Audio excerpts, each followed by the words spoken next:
अंजलि और वीर का सच्चा प्यार। कहानी है अंजलि और वीर की। आज 4 साल बाद फिर वही आवाज सुनाई दी, हवा में फिर वही खुशबू थी, लेकिन सब कुछ बदल चुका था। उससे देख के ऐसा लगा मानो जिंदगी मुझसे बोल रही है, तू अभी जिंदा है, तू अब भी ख्वाब देख सकता है, तू अकेला नहीं है अब। लेकिन फिर भी मन में कहीं डर था कि कहीं ये सपना तो नहीं है जो आंख खुलते ही टूट जाएगा। मन में 1000 सवाल चल रहे थे कि तभी वो सामने आके बोली, हाय कैसे हो। मैं तो उससे बस देखता ही रह गया। वो फिर बोली, हेलो कैसे हो, कुछ बोलो। मैं हड़बड़ाहट में बोला, मैं ठीक ही हूँ, तुम जैसी हो। वो बोली, ठीक हूँ। तुम इस कंपनी में जॉब करते हो? मैंने कहा, हाँ। उसके चेहरे पर हल्की सी मुस्कुराहट थी और बोली, मैं आज ही ज्वाइन हुई हूँ, ये आज मेरा पहला दिन है जॉब का। ये सुनकर मानो मेरे अंदर कहीं खुशी की लहर चल पड़ी, लेकिन मैं उससे वो खुशी बांट नहीं सकता था। मैं आज 4 साल बाद उससे मिला था। वो मेरी पहली मोहब्बत थी। हम दोनों साथ में बहुत खुश थे, लेकिन फिर एक दिन आया जब वो मुझसे जुदा हो गई। आखिरकार गलती भी मेरी ही थी। असल में वो मुझे छोड़ के नहीं गई थी, मैंने ही कुछ गलत कर दिया था उसके साथ। मैं ही बेहक गया था किसी और के लिए। और लेकिन वो कहते हैं ना, प्यार अगर सच्चा हो तो बुरे से बुरा इंसान को बदल देता है। ऐसा ही कुछ हुआ मेरे साथ। मैं अंजलि को भूल के भी नहीं भुला पाया था, और फिर आज 4 साल बाद वो मेरे सामने है। क्या बोलूं उससे, मैं किस मुंह से बात करूं, कुछ नहीं समझ आ रहा था मुझे। वो मेरे ही ऑफिस में अभी नई ज्वाइन हुई है और मैं उसका सीनियर हूँ। हम रोज ऑफिस आते हैं, काम करते हैं और घर जाते हैं। 1 महीना हो गया था हुए, लेकिन अंजलि ने मुझसे एक बार भी हमारे बीती हुई जिंदगी में बारे में बात नहीं की, कभी भी ना ही वो मुझे पूछी कि मैं अब उसी के साथ ही अब ब्रेकअप हो गया है मेरा। एक दिन जब शाम ऑफिस से निकलने का टाइम हुआ तो बहुत बारिश हो रही थी और मेरे पास छता नहीं था कि मैं बस स्टैंड तक भी जा सकूं थी। मैं ऑफिस में ही वेट कर रहा था बारिश रुकने के लिए। तभी अंजलि ऑफिस से निकल रही थी और मुझे बैठा देखकर पूछी, तुम्हें घर नहीं जाना? तो मैंने कहा, घर तो जाना है, लेकिन मैं आज छता नहीं लाया और बाहर बहुत बारिश हो रही है, इसलिए वेट कर रहा हूँ रुकने के लिए। वो बोली, ठीक है। फिर थोड़ा रुक के बोली, मेरे पास छाता है, चाहो तो मैं तुम्हें बस स्टैंड तक छोड़ सकती हूँ। मैंने बिना कोई सोच विचार किए जा कह दिया और जल्दी से सब सामान रख के उसके साथ ऑफिस से निकला। बारिश इतनी तेज थी कि हम दोनों भीग गए थे बस स्टैंड आते आते, और बारिश के वजह से बस भी काफी लेट थी। हम दोनों के बीच शांति थी, ना मैं कुछ बात कर पा रहा था ना वो कुछ बोल रही थी। फिर मैंने ही हिम्मत जुटा के पूछा कि क्या तुम्हारी शादी हो गई? वो हंस पड़ी और बोली, नहीं। ये सुनकर मेरे दिल को जो खुशी हुई मैं उससे बता भी नहीं सकता था। फिर कुछ देर बाद वो मुझसे पूछी, तुम्हारी हो गई?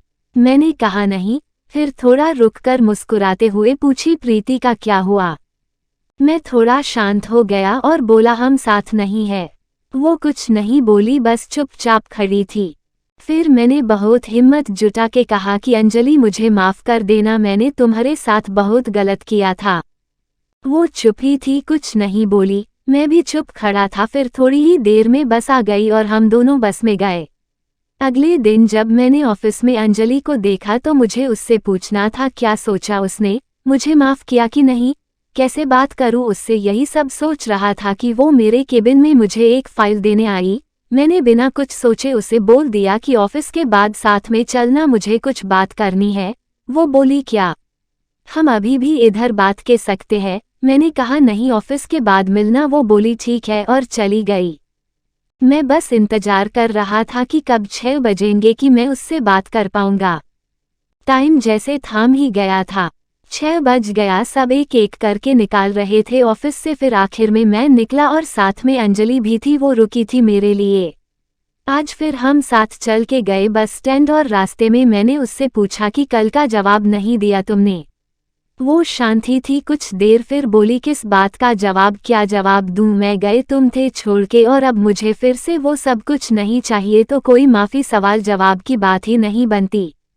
मैंने उससे बहुत मानने की कोशिश की, लेकिन वो नहीं मानी।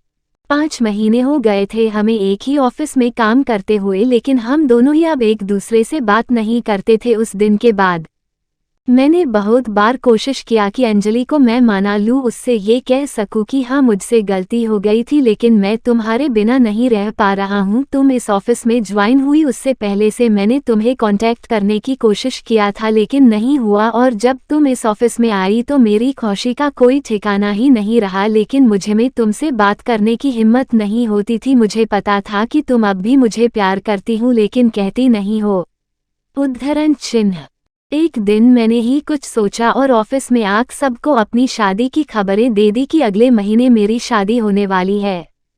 ये सुनकर ऑफिस में सब मुझे बधाई देने के लिए आए, लेकिन अंजलि नहीं आई। शाम को मैं खुद उसके पास गया और पूछा कि क्या तुम्हें खुशी नहीं हो रही कि मेरी शादी होने वाली है। वो बोली क्यों नहीं, मैं बहुत खुश हूँ कि तुम शादी करने जा रहे हो, एक नई जिंदगी की शुरुआत लेने जा रहे हो। फिर मैंने पूछा कि तुम मुझे बधाई देने की नहीं आई जब सब लोग आए थे ऑफिस के, तो बोली मुझे बहुत काम था, मैं बस सी थी। मैंने कहा ठीक है और मैं वहां से चला गया। 2 दिन बाद रात को अंजलि का मैसेज आया कि क्या तुम सच में शादी कर रहे हो अगले महीने।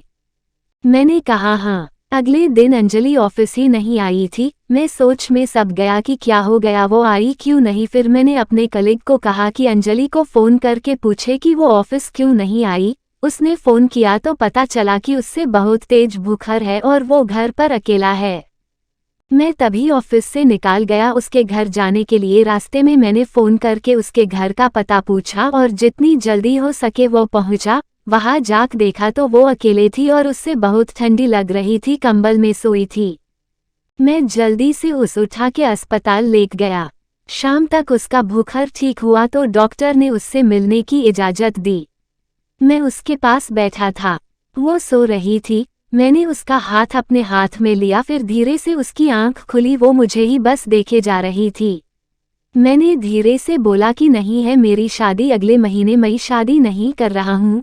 ये सुनते ही वो रोने लगी। मेरे भी आंख में आंसू आ गए। मैंने उससे गले लगा लिया और हम दोनों एक दूसरे को पकड़ के बहुत रोए। फिर हम वहां से घर गए और हमेशा एक दूसरे के साथ रहने का प्रॉमिस किया।